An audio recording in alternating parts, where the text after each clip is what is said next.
ትንሽ ረዘም እና ጠጠር ያለ ነገር እናውራ።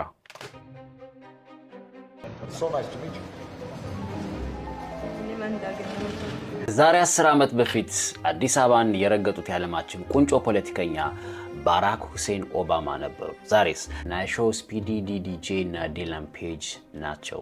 ዲፕሎማቶች የት ገቡ? ወይስ አንሰማቸው? አዲስ አበባስ ምን እየሆነች ነው? ለፉት ጥቂት ወራት አዲስ አበባ ከፖለቲካና ከዲፕሎማሲ ማዕከልነቷ ተሻግራ ያልተጠበቁ አዲስ የዓለም አቀፍ የማህበራዊ ሚዲያ ኮከቦች መናኸሪያ ሆናለች። ከ19 ሚሊዮን በላይ ተከታዮች ያሉት የቲክቶክ የዜና ንጉስ ዋንዴ ፎሎ ካደረጋቸው ዲላን ፔጅ ወደ ኢትዮጵያ መምጣት እንዲሁም የመጀመሪያው የአፍሪካ የሶሻል ሚዲያ ተጽዕኖ ፈጣሪዎች ጉባኤ ASMIS 2026 በአድዋ መታሰቢያ መካሄዱ ተራ ክስተት አይደለም። እስኪ ያስቡት፣ የሩሲያው ፑቲን፣ የአሜሪካው ትራምፕ ወይም የእስራኤሉ ኔታንያሁ ወደ አዲስ አበባ ቢመጡ የእነዚህን ልጆች ያህል የኢንተርኔት ጫጫታ መፍጠር ይችሉ ነበረ? መልሱ አይችሉም ነው። ምክንያቱም ጄኔሬሽን ዜድ የራሱን አዲስ ዓለም እየፈጠረ ነው። ይሄ ሁሉ እንዴት ሆነ?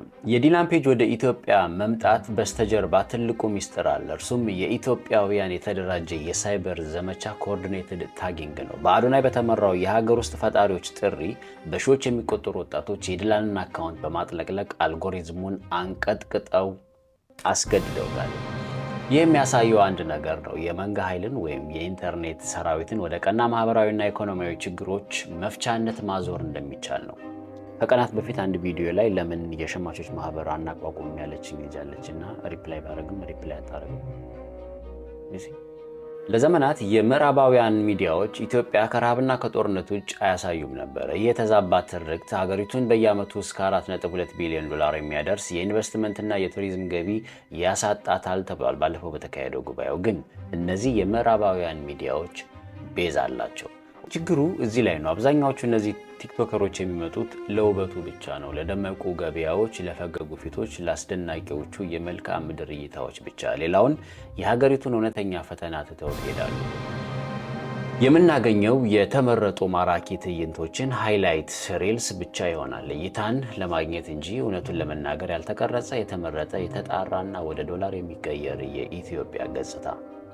እናም ይሄ ሲደጋገም እውነታውንና ዋናውን የህዝባችንን ችግር ያስረሳናል። አየሩ በዚህ ሀገራዊ ከፊል ኢጎ ብቻ ከተሞላ ነገ ፓርኩ ሲደርቅ ወደ ቀድሞ ስማችን ነው የምንመለሰው።